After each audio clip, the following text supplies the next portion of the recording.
you would not have been watching that match in 23. So shout out those guys. At Wimbledon? Yeah, like Wimbledon. You guys went from like Zoom podcast recording to your chief podcast host interviewing Roger Federer. Consistency is key because it's easy to get fired up about something year over year where you start to see those returns. What was the milestone where you were like, oh man, we have something legit here? From South Bend to Evansville and everywhere in between, this is Get In, the show focused on the Hoosier State and the incredible stories happening here today. I'm Nate Spengel, founder of Get Indiana, and I will be your host for today's conversation. GetIndiana.com is your one-stop shop for everything Indiana, from festival and event guides to blog posts covering hidden gems, local businesses, small towns, and more. Check it out and learn something new about the Hoosier State at GetIndiana.com, and don't forget to subscribe to our weekly newsletter right there at the top. Dalton Thieneman is the founder and CEO of Cracked Media Ventures, a fast-growing media company known for its podcast, digital coverage, and innovative approach to storytelling through sport. He's a graduate of Indiana University's McKinney School of Law. Dalton has turned his love of tennis into a platform that reaches fans worldwide while still proudly calling Indiana home. We're going to learn about how Cracked Racquets started back in 2017 and how it's formed into Cracked Media Ventures. We're going to learn about the global impact that you all are making in racket sports and beyond, and what's coming up for Cracked Media Ventures. Dalton, welcome to the show. Yeah, Nate, thanks so much for having me. And thanks for all you do for sharing Hoosier stories. We were talking right before this, and Hoosiers in the state are a little too humble on the national scale. So thanks for all you're doing for shedding light on that. Yeah, well, I mean, we'll get right into that. We're talking about how humble all of you listeners out there are. And it's good. It's good to be humble. We like that Hoosier humbleness. But there's a way that we can talk a little more proudly about our place. And so here's the example. If I say, man, that's a really nice hat, what are you going to say? I'm going to say, it's a great hat.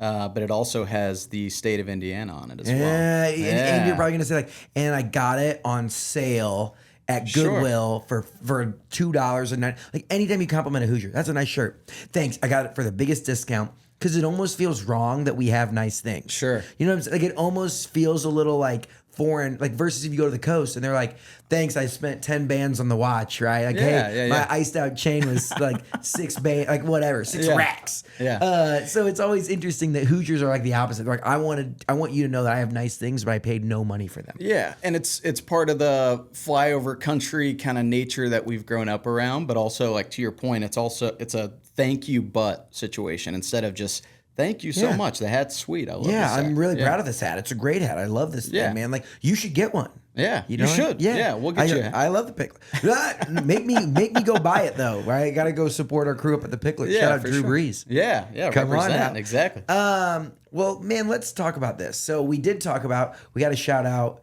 the guys. We were talking about Jake, and we're talking about oh my gosh, Dylan. Yeah. If anyone watched the Penn State Oregon game not too long ago, Dylan Thieneman, the Carmel guy. Oh yeah, right. He went to Guerin. Yeah, so he went to Jake and Brennan, the two older brothers, went to Guerin. Dylan actually went to Westfield. And was a rock star there, and then went on to Purdue. Was an All-American there, and then had the difficult situation of NIL and everything else, and ended up out at Oregon. And just not figure. Like I mean, they are just not. There wasn't necessarily a great program. Yeah. Coach Odom has to come in and kind of brings in his own guys. For sure. But he ends up getting the game-winning interception against Penn State for Oregon. And they said, that's Dylan Thieneman. I was like, hey, that's a Hoosier, baby. Let's go. Yeah. I love it, man. Well, those are your first cousins? Yes. Yeah. So it's, my Uncle Ken and his kids, and they're all studs on that side of the family. It was amazing seeing Dylan. So he's already on like mini draft boards, like second, third round pick. Getting that interception, the game-winning interception against Penn State, like on the national, that was like prime time Saturday night, like crushed. Overtime game. Huge for the game film for the draft. I mean, he's going to move up to round one. And then like an athletic play too. Oh yeah. And he was like, he just started sprinting. I loved it. Yeah. And those guys are studs on the football field, but your journey was not necessarily through football. It was through tennis. Yeah. So take us back to where tennis started to become a huge thing in your life, and why you would end up pursuing a company in the racket sport space. Yeah. Well, you teed that up nicely. But yeah, I'm the oldest of four boys. I grew up in Sellersburg. I went to Our Lady Perpetual Help down in New Albany. Yeah. The rest of my brothers went to like Floyd Central's middle school field. Yeah, Highland Hills down there in Floyd's Knobs. But yeah, so growing up, an Indiana kid, we're playing every sport in the book, like watching at the time Reggie Miller and, those teams. And then, Peyton Manning and the Colts kind of dominate. So in the backyard, it was a blast growing up with three younger brothers. All the neighborhood kids were always over at our house, but we were a huge tennis family too. All of us played tennis. My youngest brother, Presley, was the stud of the family and ultimately was like top 10 in the country, ended up at Carmel, was a two-time state champion in singles individually. Seeing him get recruited his senior year at Carmel, as the oldest brother, I was with my parents kind of going all over the country to some top schools, all the top schools that you can think of. And we were pretty shocked that all they had was a grainy stream for top 15, top 20 tennis. So that was kind of the inspiration for Cracked Racquets at the time. Wow. So you were solving your own problem of not being able to watch your brother as he traveled around the country. Who's he playing for? So he was playing for Carmel High School, but then he ultimately signed with Northwestern in the Big Ten. Yeah. I mean, this is Big Ten tennis. Oh, yeah. Northwestern. I don't know that much about Evanston, but I know there's a couple dollars up there. Oh, yeah. Just a little bit. Yeah, if you've been up on that campus, there are plenty of dollars up there in the, overseeing Lake Michigan, beautiful campus. If you haven't been up there, go check it out. But this was an issue all across the board in college tennis. So, yeah, my business partners and I got into kind of solving a problem. None of us had media education. We didn't go to school for media at all. I was an attorney at the time. My business partner was an aerospace engineer practicing, and then our other business partner was in politics, working for a congresswoman up in Michigan, but all just massive tennis fans. How did you guys know each other?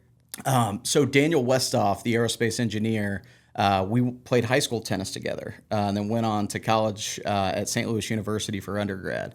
But then the third business partner, which he's kind of the third head to this three-headed kind of monster that we have going on, he DM'd us in the early days of starting Cracked Racquets, and he was sending over podcasts that he was recording at the time in his dorm room at Michigan, and it was super outside the box. It was like, for the big three at the time, which was, Novak Djokovic, Roger Federer, Rafael Nadal, who would win in a 40-yard dash, who would have, the lowest score on their ACT. So it was the type of coverage that, we were excited about and that wasn't out there at the time. Yeah. So he came into the fold pretty quickly. As I mentioned, no education in media or, broadcast journalism. None of us had been in the field outside of college, so we kind of stitched it together. And from there, Cracked Racquets was born. So we started broadcasting the ITA Indoor National Championships in, I think it was 2019. With that, we formed strategic partnerships with PlaySite and Track Tennis, some of the streaming vendors in the space. We provided commentary, color analysis, customizable graphics, and then live scoring integration, which it seems pretty straightforward now in 2025, but at the time, we were kind of blowing people's minds because they were used to that grainy stream that I was talking about before. Well, what was the first step? Like I feel like now it's like you're doing a lot of college tennis. You're doing a lot of like big tennis events. But like, what was the first step that you had to, like the first domino that had to fall? I would say tennis, as you can imagine, is a pretty buttoned up sport. So before that's why I never played. Yeah. I was not born for the tennis court. Yeah, but you were a 3-sport athlete in high school, so we gotta point that out. Oh yeah, come on, let's not tennis though, not golf, not tennis. Yeah, that's fair. So it's very much like a country club sport that's buttoned up and a little behind from a coverage perspective from the other big three: basketball, football, baseball, and that kind of pissed us off. Like we wanted to do something about it. Because, meanwhile, you're watching like the LeBron Jameses of the world get coverage from like 7th to 8th grade year. You know what playlists they're watching, which, Nikes they're rocking. Yeah, it was like a House of Highlights. You remember like those back? Exactly. Yeah. Exactly. Like and that guy ended up getting hired by ESPN, I'm pretty sure. Oh, yeah. But the OG guy who built the account, is it like Mike or something? He built House of Highlights. It was all like what people actually wanted to see. And like interesting, and now you see the Sports Center Instagram account like has a lot of personality to it. For sure. But it used to be terrible. Exactly. Yeah. And tennis, I would argue, still has a long way to go. Yeah. So we, like, the first domino to fall for us was starting a blog and then podcast to kind of counter the coverage that wasn't out there. Because at the time, Taylor Fritz, Tommy Paul, Francis Tiafoe, Coco Gauff, all who are like top 10, top 15 in, pro tennis right now, they were all not only competing for junior slams, they were winning them. And, as big tennis fans, we were looking around the market and there was no coverage on these up and comers. So the first domino. What year is this? So this is 2017, 2018. Yeah. And so we started, coverage that way and made a little noise. And I think, the tennis powers that be are kind of like, who are these guys doing coverage out of their parents' basements? Like, what do you mean you were doing? Like, what you were just like commenting on what they were doing? Like, so I think at that point, 2017, man, like starting a podcast was still kind of in the infancy stages. It wasn't like a Bill Simmons, 2010, 2012 range, but it's still, we were one of the first tennis podcasts out there. So to start 2 or 3 and to do daily coverage, it was tennis a big deal. podcast? Yeah. Oh yeah. How long? An hour to 2 hours a day. Holy smokes. And all 3 of us were still full time at our jobs and doing this just nights and weekends for the most part. Was it remote or was it all remote? Yeah. Wow. Yeah. Remote podcast in 2017. Yeah. That is unique. Like that's like today everyone has their own remote podcast. Sure. Like, throw on Zoom, hit the record Zoom. button. Oh, and yeah. like, Yeah. Okay, so this is 2017. And like, how did you start to get picked up? Like, how did people find it? Tennis is so small, and people aren't really trying things. They are more so today, but in 2017, 2018, any kind of new account that popped up, people would at least come in and check it out. So, there were other competitors that had popped up around the same time, but didn't have the sustainability. Like, they either had their career, they got married, started having kids, and then it was too much of a distraction from their day job. And the 3 of us were just so hell-bent on making this thing work that it was the consistency day after day that ultimately got Tennis Channel's attention. And they asked us to join their podcast network for our 3 podcasts. And then you started seeing Cracked Racquets advertisements on Tennis Channel watching the slams. So that was kind of the first domino. Wait, what? Oh, yeah. Oh, yeah. So you had 3 separate podcasts. What were the 3? What are the 3 pods? So the Mini Break, which is a daily kind of recap podcast, Cracked Interviews, which is like bringing on players and coaches, and then the Great Shot Podcast, which is kind of like First Take, a banterous kind of back and forth podcast. Yeah. And we still have all 3 of those shows today. Are they all daily? No, so the Mini Break is the only daily show. Yeah. Yeah. So you were doing these podcasts. Was your original thoughts like, hey, I love tennis and I just wanted to get more exposure? Like, if I just hosted this tennis podcast, this would be great. It was like, we did not set out for this to be a business by any means. This was just a hobby that, like, the genesis was I was playing in a 4-5 old man's league here, and we were complaining about the lack of coverage, like I talked about earlier. And we finally decided to do something about it. Yeah. And Daniel Westhoff, my business partner, who's an engineer by trade, not media trained, but can just problem solve and figure it out. So he figured out, the remote podcasting and editing and all of that. I love people like that, right? Yeah. You guys start these did you start 3 to start? Oh, yeah. So in the beginning, you're like, hey, we're going to have 3. That's like such a good, like, forward vision. A lot of people would just like create one podcast, and then like creating one podcast is already hard enough. Sure. So to create 3 of them is really interesting. I would say, one of my strengths and weaknesses is, like, if we're going to do something, let's jump in the deep end and do it, the whole way. So we threw it all at the wall, and those 3 definitely stuck. You start podcasting. How are people discovering it before you got on the tennis? All social media. So you're just putting out social media content. Yeah. And because there was not that much, you kind of just like rose to the top.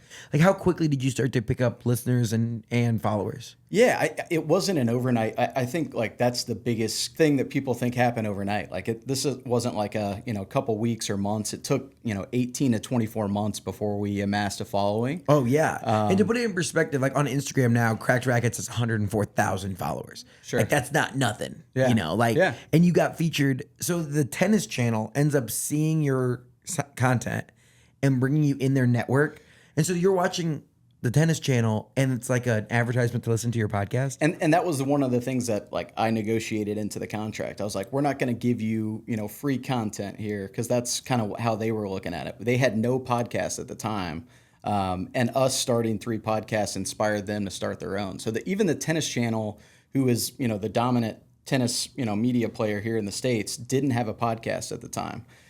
So we negotiated, putting us on linear TV with commercials, a ad revenue split. So all of their sponsors on linear TV, you ended up hearing them on our podcast pop up, which gave us more credibility, where you have like, Red Bull and Target that are actually on the podcast are like, holy shit, these guys are legit. Which was crazy. A game changer. Yeah. What was the milestone where you were like, oh man, we have something legit here? Daniel Westhoff starts full-time end of 2018. I convince him to quit his job in aerospace engineering in St. Louis. You're freaking and move to Indianapolis. Like, we had not enough revenue in the door.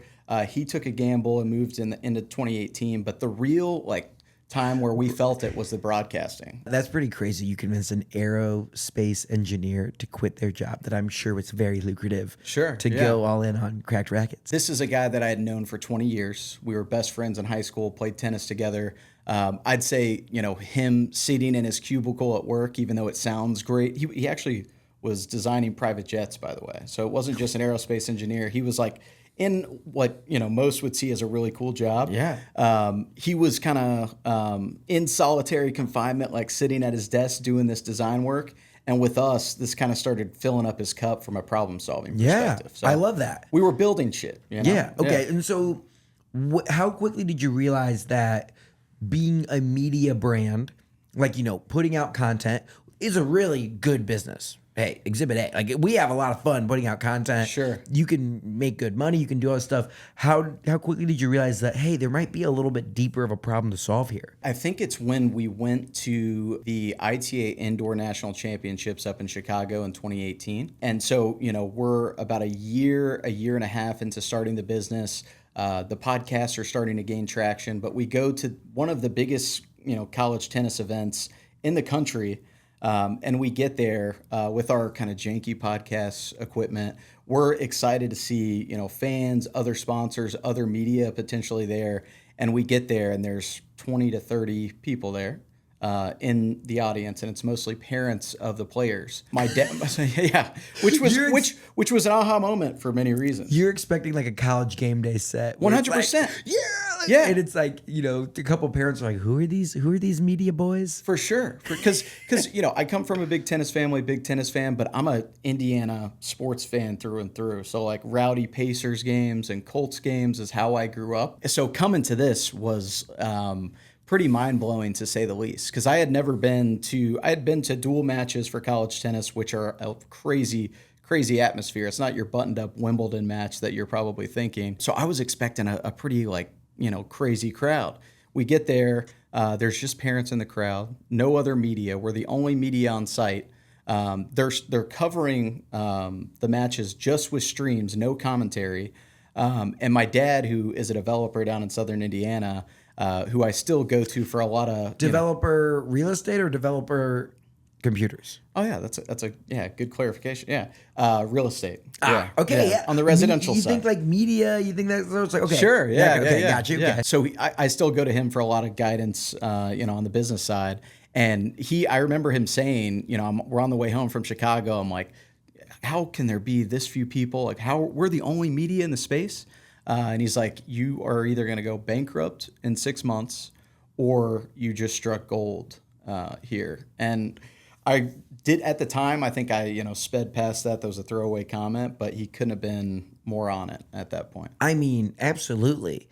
It's something, because you're realizing that there are other people that care about it as much as you do, and are like, oh, I wish I could watch more X. I wish I could watch more tennis. For sure. I wish it wasn't this grainy stream. I wish there was something good. From there, you realize that the opportunity was deeper than just commentary, deeper than just like media. It was broadcasting. Yeah. So from there, we kind of put our heads together. What do we need to do to fill the gaps on the broadcasting side? because this grainy stream isn't going to cut it for us, let alone the parents and alumni who are trying to follow their school. We approached the ITA, which is the governing body of college tennis. We're like, hey, we need to do something about this. And you fast forward a year, and we get in, we're covering the ITA Indoor National Championships. Daniel Westhoff, my business partner, is a perfectionist. So if he were to go back to that stream, it would be pretty brutal, and he would be, redlining the shit out of that. But that was where it all started from a broadcasting component. So you get the rights? Is that what it would be called? Yeah. So it was, we didn't have to purchase the rights. They hired us as a vendor to cover 4 days of action, both men's and women's tennis, 12-hour days, mind you. So like any other sport, if it's 12 hours, you have 3 or 4 different commentary crews, right? Our 2 commentators, Alex Gruskin being the lead, did 12-hour days, 4 days in a row right out of the gate. Bro. Yeah. Savage. Yeah. So it's, I mean, you're in the bunker. What do you do for bathroom breaks? Yeah.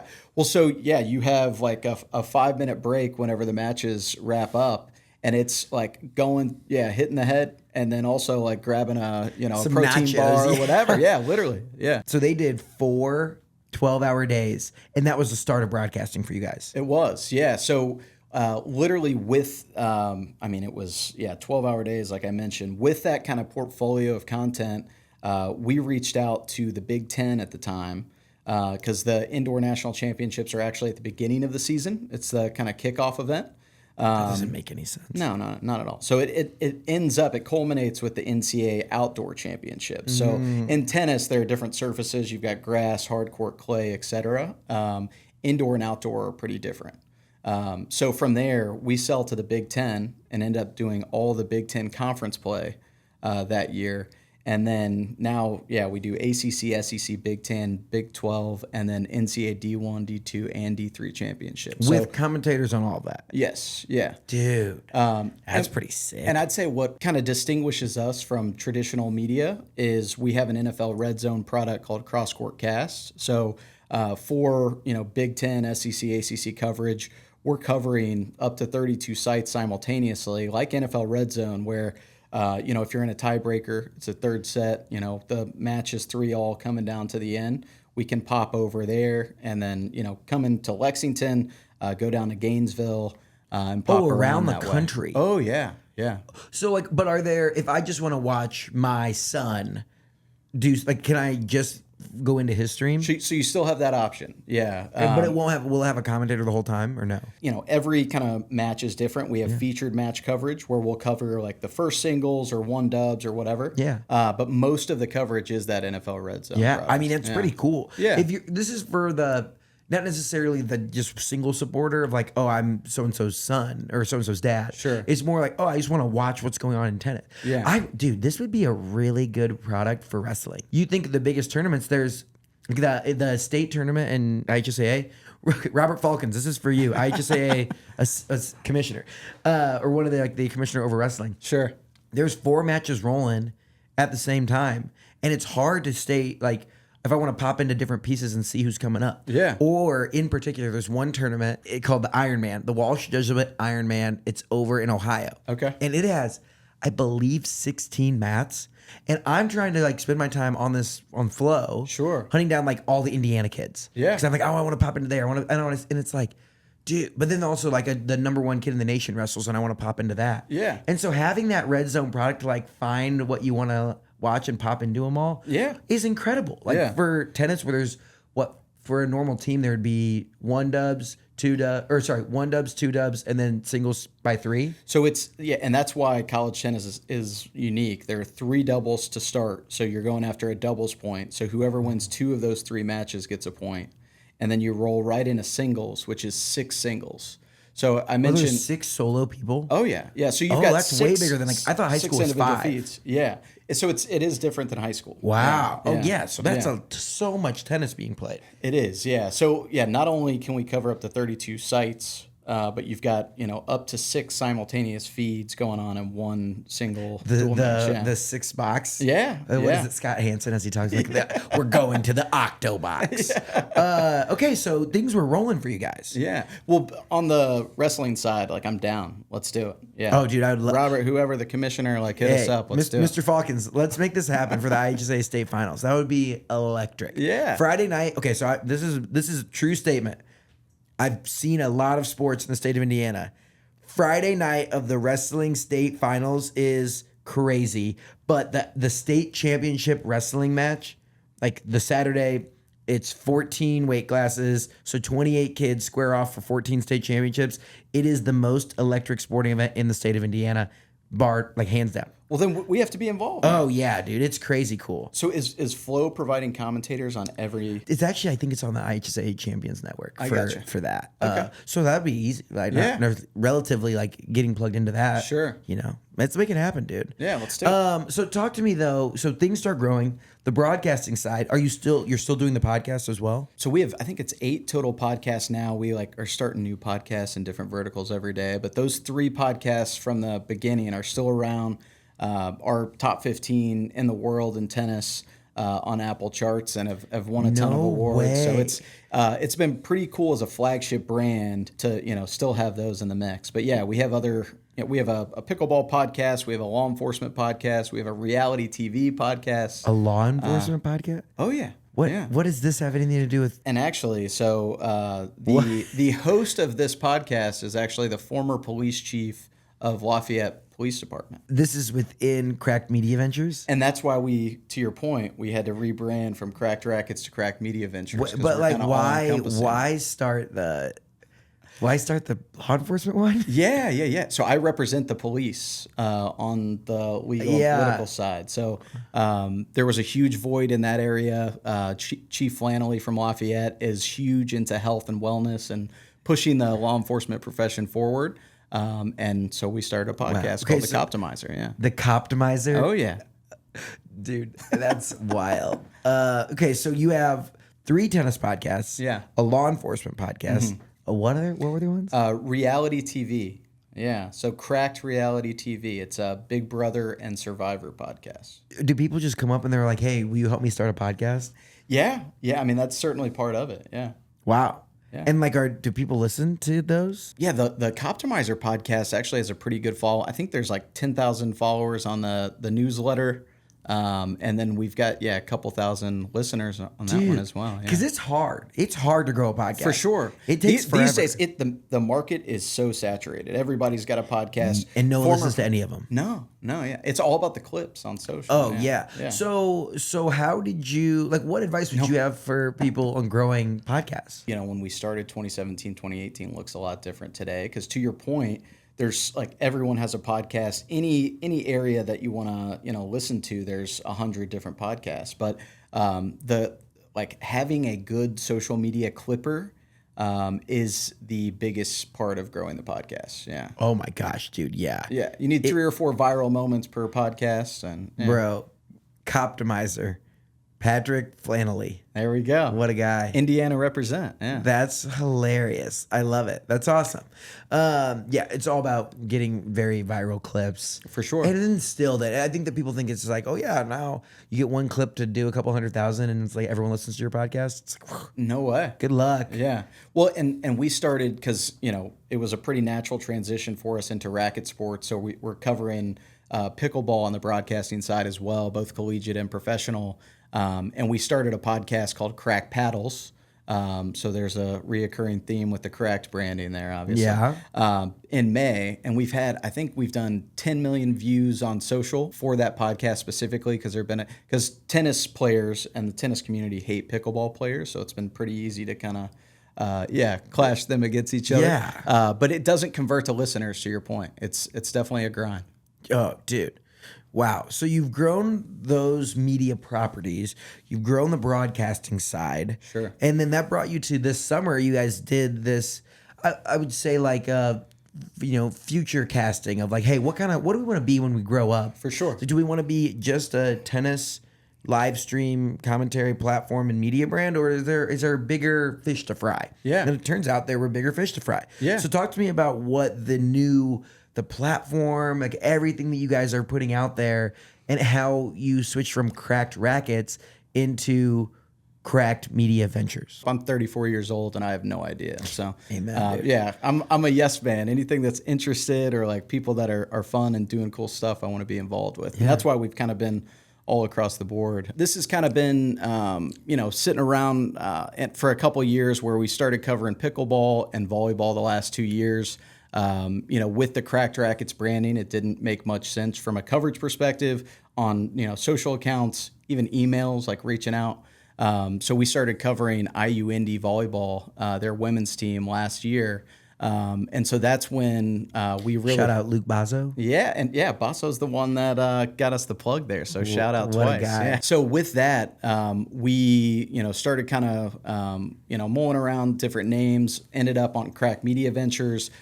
Each sport or silo is going to have the Cracked branding. But we are now covering all Olympic sports because it just makes sense from the foundation that we have and the infrastructure. And most of our competitors in the other Olympic sports, they do the broadcasting, they have a podcast, or they're covering on social. We have all three prongs. Yeah. Yeah. What is the hardest sport to cover?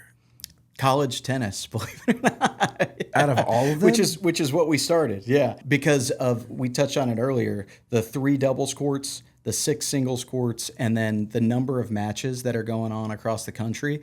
Like for a volleyball match, our producers have had aha moments the last, year and a half to 2 years covering it, because they're like, holy cow, we just have, 2 camera feeds on one court, and this is all we have to do, as opposed to, 9 cameras plus for one single match. Yeah. Give people a perspective for the impact you guys have made since 2017, from whether it's terms of, games broadcasted or views received, follower. Like, give us a perspective for how big Cracked Media Ventures is. That 2019 ITA Indoor Championships, I think, had 1,000 viewers over the course of the weekend, and that's not unique eyeballs. That's just 1,000 views over 4 days. Dude, that's brutal for 4 12-hour days. Yeah, 4 12-hour days. And we're covering like Ohio State and Texas and Florida, like the best college tennis programs in the country on the men's and women's side, and that's all we got.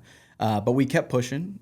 We covered the NCAA D1 championships in Waco in May of this year. We had 500,000 unique eyeballs. It was a 10-day event, so it's different, but it just shows if you cover the sport on a consistent basis, the audience that was perceived to not be there in 2019 and before that, they're there as long as you provide the coverage. This episode of Get In is brought to you by Indie Grills and Outdoor Living, the team that turns boring backyards into hangout heaven. They design and build custom patios, outdoor kitchens, and fireplaces made for real life, from quiet family nights to hosting the whole neighborhood. What I love about them is they're local Hoosiers and not a national chain. Just people who care about great design, quality work, and helping you love being outside again. If your backyard's been stuck in someday, head to indiegrills.com and make it happen today. 6 years.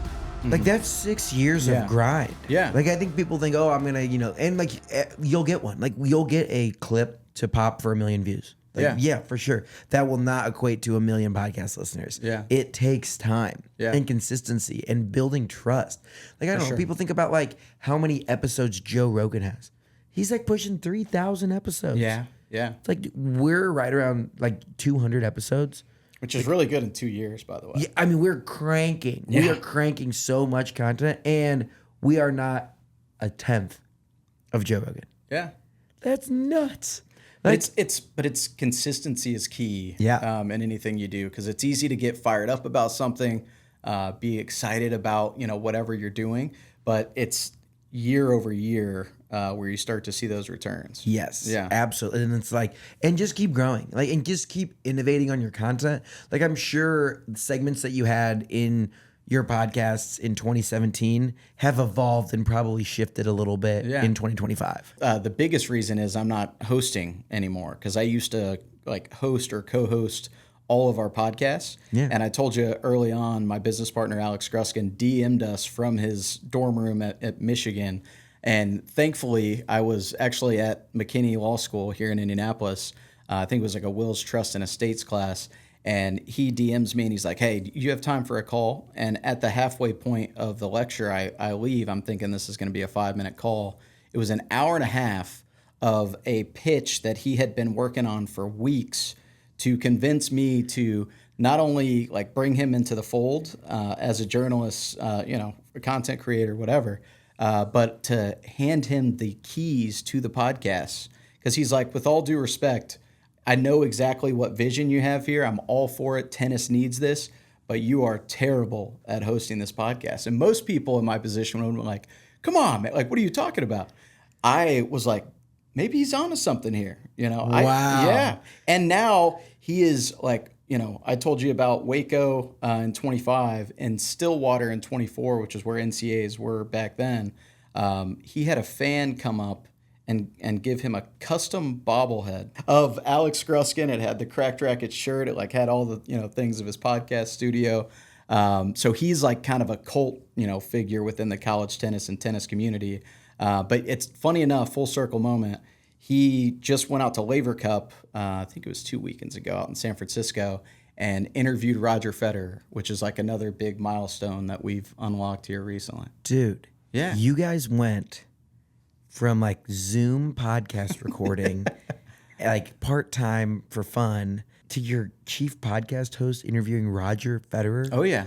Who is the greatest tennis player of all time? Well, yeah, you're like getting the aggregators going here. Yeah, the Reddit feed's gonna be going insane. But no, yeah, it's one of and one of the most like recognized. He's my GOAT for sure. But he's like one of the most recognizable athletes on planet Earth for sure. Yeah, dude, absolute GOAT. Yeah. I mean, you got Nadal, and you got Djokovic, yeah, the Joker, Serena, whatever. Oh yeah, you can't forget that either. Yeah. But it was like top five. Come on, yeah, for sure. Let's but go. It was definitely like a full circle moment where, he was putting out podcasts about the 40-yard dash for Federer, Djokovic, Nadal, and now he's interviewing him at the Laver Cup out there. Did he say that? He's like, hey. One of my first ever podcasts, I talked about what your 40-yard dash. You want to get the clock He may out? have said that offline. He didn't cover that in the podcast. Dude, unfortunately, he should have. That's incredible. Yeah. Holy smokes. Okay, so but I also want to touch on. So you asked like, what are some like data metrics or like how big are you guys? So I touched on kind of the numbers of the audience, but also we do 500 plus events a year on ESPN Plus predominantly, which is where we're streaming most of our college tennis coverage. But we also are up to 30 to 40 million views a month on social across our channels, which is like a big deal for us. Oh, dude, that's huge. Yeah. We're pushing in on 10 million views a month, and we're like over the freaking moon about it. Yeah, and as it's you like, should be. Dude, that's huge. Yeah, it's insane. Yeah. And like to be at 30 to 40, yeah, that's freaking fire. Yeah. And like, what are the best performing things for you all? Yeah, so you mentioned the Instagram feed. That's definitely like our number one platform. TikTok is pretty good. But yeah, Instagram and then Twitter. Like what kind of content are you putting out that like people that get people fired up? Yeah, some of the clips from the podcasts, and then we also just struck a deal with the ATP where we have access to their highlights dating back to the early 90s. So the professional men's circuit. So that's been a game changer. Oh yeah, we can just like pull something from the archives. Like for sure. Remember this crazy between the leg shot that Nadal pulled off? Like, let's go. Oh yeah. That's like the only like tennis highlight I could think of off the top of my head. Like, he would always hit those. Well, that's slaps. I mean, a lot That of them makes would sense. like where they hit the like between their legs going backwards. And they're like, oh, dude, tweener down the line. Yeah, tweener down the line. Tennis words. Come on. Yeah, there we go. Okay, you're getting it. So when we're talking though, you expand to a lot more Olympic sports, to all of them. Yes. Yeah. So where do you go? Like, what's the first deal? You get IU Indy volleyball. Do you start to pick up some other brands to do their Olympic sports? Yeah. So Luke Basso got the athletic director position at IU Indy. Whenever he was at Franklin, I think he was teaching back in like as an adjunct professor in 2001, 2002. He had like had me on for a guest lecture to talk about 2021. 2021, not 2001. I think he would have been like. Oh yeah, 2001 would have been Space Odyssey. Yeah, I mean, I don't know if he's that old. He might be. He's like the youngest D1 athletic director, but he's not that old. Yeah, right? yeah. So 2021, he brings me in, guest lecture. So I hit him back up too, like right whenever he got it. Congrats. He had remembered what we did on the streaming side, and he was interested in covering. I think their women's team was only getting like 50% of their matches covered, and we filled up the rest. Heck yeah. So from there, we've struck a deal with the Horizon League in volleyball. Shout out to Julie. Let's go. Yeah. They rock. We love the Horizon League. For sure, yeah. They're here in Indianapolis. So just like in college tennis, I think, you need one or two kind of anchor clients from a credibility standpoint, show what you can do, and then build from there. So we're planning to do a lot more coverage in volleyball, in 2026 and beyond. But then baseball and softball is kind of that next territory for us. So some of the conferences that we have relationships with on the tennis side, we've worked with them to get in on baseball and softball. I mean, like getting some stuff up at Grand Park going, that'd be pretty cool. Like, that's a good idea. There's some sick prospects that come through here. Is there stream set up out at Grand Park? No idea. Yeah, couldn't tell you. That's a good idea. Hey, Grand Park. Hey, bullpen tournaments. I love that. Yeah. Let's talk. So things keep advancing. You're doing more sports. What's your dream sport? Like if you could cover anything. I mean, being an Indiana guy, basketball is like the number one for us. And I think there's a huge void in the market from an AAU perspective. So we have proposals out right now with Nike and then the New Balance circuits for AAU. And because right now, all they have is that grainy stream that we had for college tennis back in the day. So I think you're just looking through live streams and being like, yeah, we can do better. We can do. Well, people now are sent, like, we're fortunate enough that people are like DMing us like, hey, we have travel hockey. Like all we have is a grainy stream. We'd love for you guys to cover this sport. Same thing with AAU basketball. What's the secret? Like what's the reason that you guys are able to figure out how to promote this and make the economics of it work? Yeah. Well, so the remote component is the biggest thing. So from an affordability standpoint, our competitors that are more like traditional legacy media that are on site are 10 times as much as our costs. So we can beat them every single day from that standpoint. And then I think the you don't need anyone out on site? No. So how do they set up the cameras? Fixed cameras or Go mobiles that they can set up on the back of the court or field. Yeah. And then you have that fed to probably like a subcontractor commentator to like watch the stream and be like, or do all of them have commentators or no? Yeah. Typically we have just one play-by-play commentator. For bigger events, we'll have a play-by-play commentator and a color analyst. But yeah, it's not like anything earth-shattering. We're not reinventing the wheel with like commentary and graphics. But what we've found in some of these non-revenue generating sports or emerging sports, just having graphics on the screen, having live scoring and commentary is a game changer because they're just used to just like a stream has been a godsend for them for the most part. But then you asked about the secret sauce. It's none of that. I mean, the affordability is a big deal, and that all comes because we're remote. But it's the identifying people that are fanatical about these sports. So Alex Gruskin, like I touched on in tennis, he was not out when he was a junior, senior in college out at the bars or like doing what I was doing whenever I was in college. He was watching, ATP Challenger feeds. He was watching that grainy, live stream in college tennis. And this guy, whether like we brought him in the fold or if he was working with Cracked Racquets with us, he would be watching tennis 6-8 hours a day anyway. So copy and pasting that, it's not easy to do, but finding people that are fanatically passionate about their sport is the secret sauce. Because we come in and we cover volleyball, and we have found somebody that loves volleyball. And we're planning to do that in every single sport. All right. Here's a joint venture for us to work on. This is why I came. Yeah. Let's go. Here's a joint venture that I want to do next year. We should figure out how to do high school football red zone, where we could just sit in here, have like all the streams up, and just watch touchdowns from across the state of Indiana. And like, even if it was like, let's say 16 games. Yeah. And we're watching 16 games go on, and we're like just, hanging out, having fun, talking high school, I think you would get a lot of high school athlete fanatics for football. For sure. Yeah. Well, and I would say, like you mentioned it earlier, Huddle, like they already have the stream set up. It's just a matter of, because we have the software to input those streams. Yeah. And it also kind of pops up like, hey, it's fourth quarter. It's, Chittard versus whoever. Yeah. Like we need to get over there ASAP. They're on the 5-yard line. Yeah. So we have the software to identify that. Like imagine it would be just, amazing. We get some just diehard guys to hang out. Yeah. Or gals. Anyone's welcome. Yeah. And we're just sitting here watching high school football from around the Friday state on night a Friday lights night. action. Yeah. Oh yeah. Let's say like Friday cracked lights or something like that. Like we'll workshop the name. We'll workshop the name. Yeah. That could be pretty fun. Yeah. That would be electric.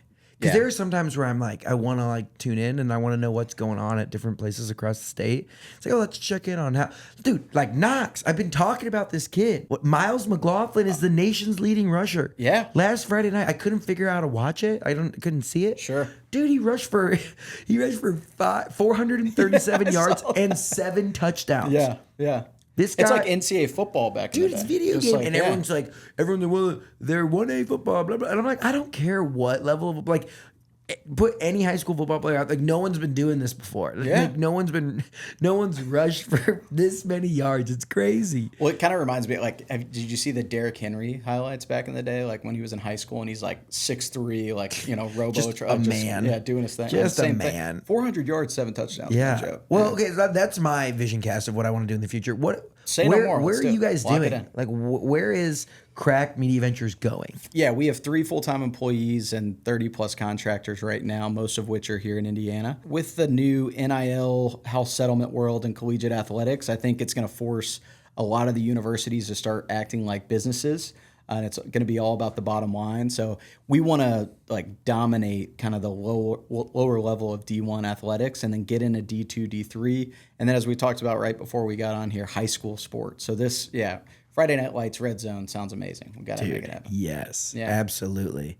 That would be so much fun. I love that. I think that's really cool, especially like I'm a DePaul grad. Sure. So like watching, DePaul football at times, like sometimes they have like really good streams and the commentators, and other times if they're on the road, maybe somewhere doesn't have like a media department or whatever, it can be tough. So Sure. That would be interesting. I think that's super, super cool. Because a lot of times, even now, high school streams, it's a cam within a cam, and they have it just like pointed at the scoreboard. Yeah. You know what I'm talking about? Well, and the reason for that is a lot of those high school streams that don't have like a fixed huddle cam are literally parents that have like tripods that have set them up. Like for the lower tiered schools, like that's what they're doing. Yeah. Yeah. Wild. All right. Yeah. We're here for this. There's something here. We're Yeah. here for this. I'd watch it. If you are in athletics across the state of Indiana and you want to do something interested in media, like you got to hit them up. Yeah, You got let's to do talk it. about getting these cameras put in so that you can get, and you could even have students broadcasting students' games. For sure. That would be, oh my gosh, there's a big, I just say, hey, should do something. Yeah. Well, and I'll say this. So we have been, I mentioned the cross-court cast product, the NFL Red Zone kind of product that we've been working on within the college tennis ranks. So that proprietary software is going to be ready to deploy to anyone in Q2 of 2026. So, high schools here in Indiana could, Okay, put this on your list.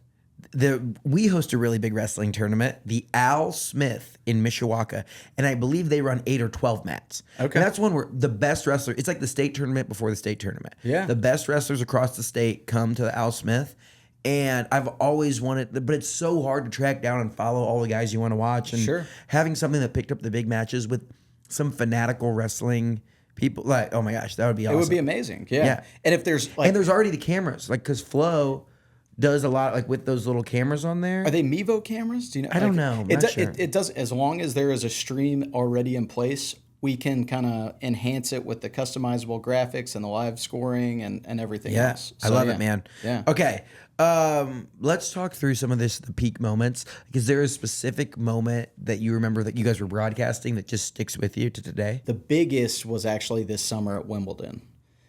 So we weren't broadcasting Wimbledon, but one of the players, Ethan Quinn, who was an NCAA champion at Georgia 2 years ago, he had a huge upset at Wimbledon, was up on the booth post-match with John McEnroe and Patrick McEnroe. So like the McEnroes at Wimbledon is the biggest stage in tennis. And I remember Johnny Mack is like, "Hey, Ethan, I remember, watching the coverage from, your championship down in Orlando in 23."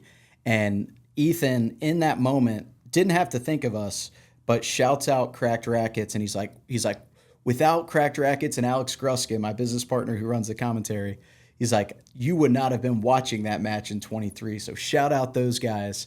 And it was, one of those viral moments. Like my phone is blowing up with hundreds of texts. We ended up, clipping that and putting it on social, and it blew up everywhere. But that was a huge kind of like Wimbledon. Yeah, like Wimbledon. This is Wimbledon. So that was a big deal. Yeah. That's literally the biggest stage in tennis. Yeah. Holy smokes. So that was a big deal. Obviously, Alex interviewing Roger Federer a couple weekends ago was a huge deal. So we've had, this year's been really good to us for sure. What's something that you want to accomplish? Like, I mean, you're getting the shout out at Wimbledon. You got Alex interviewing Roger Federer. Like, what's something else that's like big and kind of crazy and a little scary to say out loud that you're like, it would be really, really cool if we did this? I would love to cover Grand Slams one day, man. Like deploying that cross-court cast red zone product at the U.S. Open. We are in the process of solidifying a strategic partnership with the USTA, which is like the tennis federation here in the States. The U.S. Open currently doesn't have this kind of coverage. They do one match coverage. They may go to a dual screen setup, but you have the first week of the Open. There's 32 plus matches that are going on simultaneously. I'd love to do that. That one day. Seems crazy that they haven't figured that out yet. Yeah. Well, and you saw it with the Olympics here. Was it in 24 where they had that kind of red zone option, and you're going like within each sport? I think it's just where the future of sports media is going. Because I will ask you this, Nate. When you watch, NFL Sunday, how many screens do you have up when you're watching? 2 or 3. I count your phone, tablet, multiple TVs. Yeah, laptop, TVs. Yeah. Laptop and 2 TVs. Because the reason I bring it up, I think like our generation and lower, like they're not sitting there just watching a single TV like our parents did before. Well, okay, so I'm a Lions fan, so I'll watch the Lions game. So my in-laws are from a suburb north of Detroit. There we go.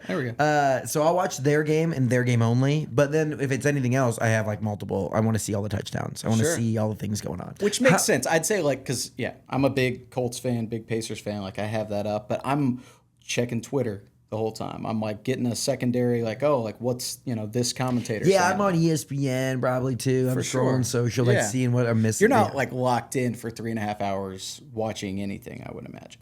Probably. That's like so bad. Our attention spans are so short. Yeah. How much of it from like a red zone type product is having a Scott Hansen? Like how important is, like how much of it is the software that puts out and can switch?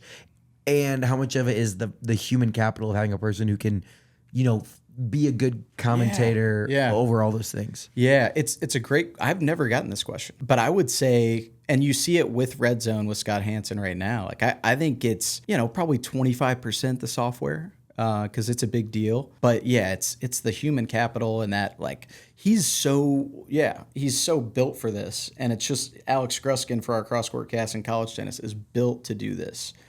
He's a human library of college tennis knowledge dating back 20, 25 years. Yeah, having somebody like that, you cannot replace that. With technology, AI, like any of that stuff, you cannot replace that. Yeah, we're going to need a high school football quant. Like we're going to need someone who's like he or she is out there. Yeah, for sure. We're going to need an almanac for sure. And we've come towards the end of the show where we're going to talk all things Indiana. First question. This is brought to you by our friends at JC Hart. They are a leader in creating enjoyable living experiences at apartment communities all across Indiana and beyond. Check them out at homeisjchart.com.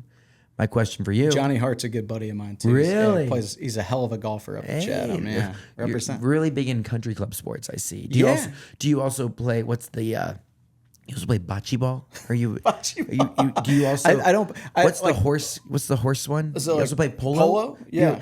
I haven't done polo. I could get into it. Cracked Stables? If it's good for the brand, Cracked Stables. Let's do it. Yeah. Cracked Stables. There we go. 2026. There we go. Yeah. Friday Night Lights, Cracked Stables. We got it cooking here. Let's go. I'm trying to think of a better name than Fred. It's like you got to be Friday Night something. We'll get a good name there. But the question for you is, why do you call Indiana home? I was born here, first and foremost, and then I have been here my entire life other than 4 years of undergrad at SLU. I love it here, man. My wife and I met here back in 2015. Growing up in southern Indiana was just, there was nothing like it. It's God's country down there. But we're never leaving. Like we've had, both my wife and I have had job offers in DC, New York. Otherwise, there's nothing like Indiana. I should have started the podcast with this, but I'm a new dad. So our daughter is 6 months old. And there's nowhere else we would raise our family than Indiana. Hey, high school coaches, get in line. Future tennis star right here. For sure. 2043 or polo. Yeah. Or polo. Or bocce ball, apparently, right? Are you or are you not pro pickleball? I have been I was a tennis traditionalist. I still am. And both personally playing pickleball whenever it had the boom in 2020, and from a business perspective, people are like, you got to try pickleball. You got to try pickleball. And you also have to start getting into pickleball on the coverage side. I pushed back for 3 years. Now, I hate to even admit this, I play as much pickleball as I do tennis, and we're covering it. Yeah, so I'm in. The founder of Cracked Racquets loves pickleball. You'll never believe it. Your the aggregators online are going to go berserk. They're going to be the purists. Yeah. What are you... Come on. I'm just kidding. I love it. I love pickleball. And shout out to, the Pickler. So Aaron Scholl and Nicole Scholl up in Noblesville, and Drew Breeze, who came back and invested in that venue. It's great. Heck yeah. I mean, I think it's fun, especially I suck at tennis. Yeah. But I can be manageable in pickleball. Yeah, which I think it's there's a lot of people that would never play tennis that are getting into pickleball. It's basically like a glorified ping pong, I'd say. You can. Hey man, you put some respect. I love ping pong. You put some respect on my duper score. Yeah. Come on. Oh, that's a good shout out there, dude. You either did your research or you're playing. No, dude. I mean, I don't know, but I know what they are. I have this gift to know just a little bit about dangerous. 1,000 million things. Yeah, I can see you being dangerous that way. Yeah, I can just pull one thing to get people the high school mascots. Yeah, it's I can just pull out. And I remembered in the beginning I said Indian Creek. It's Silver Creek. Silver Creek. That's what I thought. The Dragons. Yeah. So they were. That's 10 minutes from the house that I grew up in. Yeah. Okay, so you are pro pickleball. That's what we're getting here. Yeah. Who is the greatest tennis player of all time? I have to go with Novak Djokovic. Yeah. 24 slams, just how long he's been around. He's like a Tom Brady of sorts, where the longevity of greatness, even with Rafa and Fed. And Serena's right there too. But that's hard for me to say because I'm a huge Fed guy. Huge. I had his rackets growing up.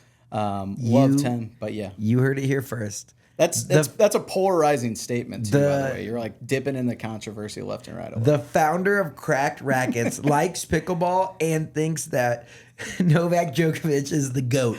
Yeah. Interesting. Yeah. And it's crazy. He was such a Disney villain for most of his career.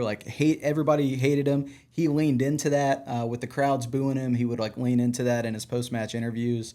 And now, in the later stages of his career, the older he's gotten, people have started to love him now. It's interesting. Yeah, they're rooting for him at the Open. If you could take the 16th hole of the Waste Management Open and put it at any tennis event, where would you put it at? This isn't going to be a popular answer for my pro tennis fans, but I would do it at the NCAA Championships for D1 men's and women's tennis, and I would do it in Athens, Georgia.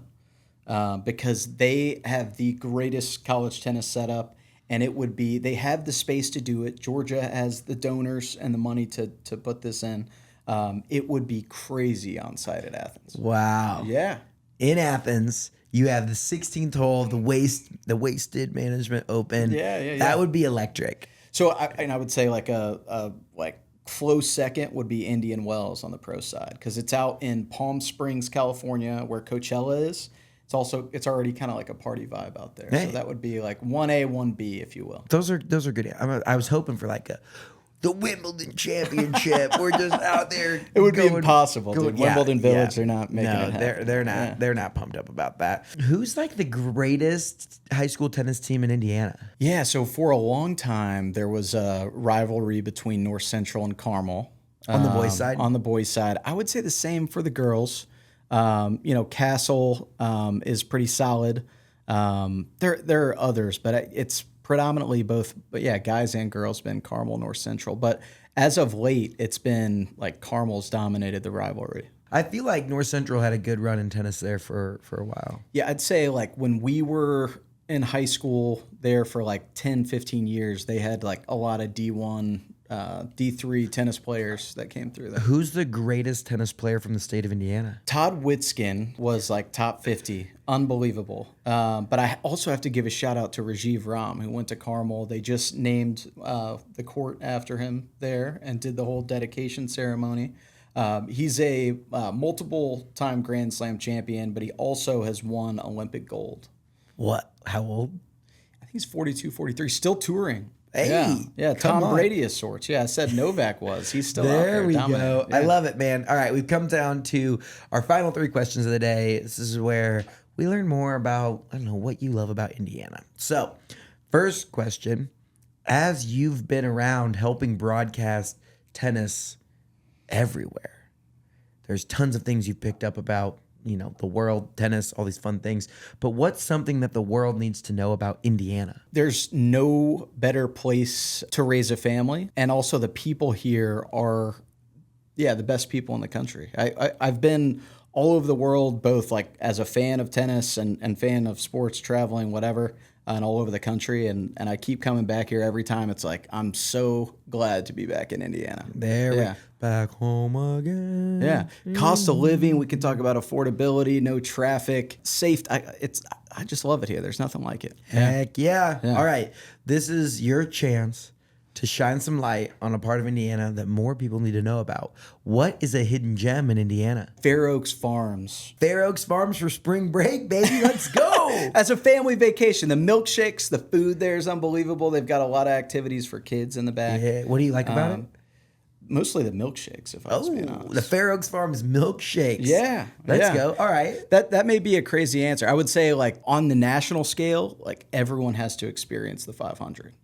Nothing like the Speedway. I love it. I totally, not necessarily the hidden gem of the world, but it is fire. It changes your life. Yeah. If you've never been to the 500, going will change your life. For sure. Yeah. You will be a different person walking out of there than when you walked in. Oh, yeah. And you'll have to appreciate 300,000 people in one area is crazy. It's crazy to say that. And then when you go in and experience 300,000 people, it is like nothing like it. So not hidden gem. You could take 100 people and plant them at different places across the Indianapolis 500, and they could all have such vastly different experiences. And they all would. If you asked, 10 people even. Like if you took 4 people, actually 8 people, let's say, and you put 8 people inside turns 1, 2, 3, and 4, outside turns 1, 2, 3, and 4, they would have vastly different experiences. For sure. Yeah. Joey Molinaro. Yeah. And you need to do a segment on that next year. Hey, there we go. We just like plant people out, and then we have them come back and like tell tales of the Speedway. Yeah. It's sponsored by Happy Dad Water. There we go. Or Come Dad on. Water Dad Water. Come on, Bryce. Let's go. Yeah. Finally, this is where we get recommendations for future podcast guests and just learn about Hoosiers that are doing amazing things. Who is a Hoosier we need to keep on our radar? Someone who's doing big things. Yeah. Have you had Jennifer Magley on the show yet? Not yet, no. Oh, my. You have to have her on.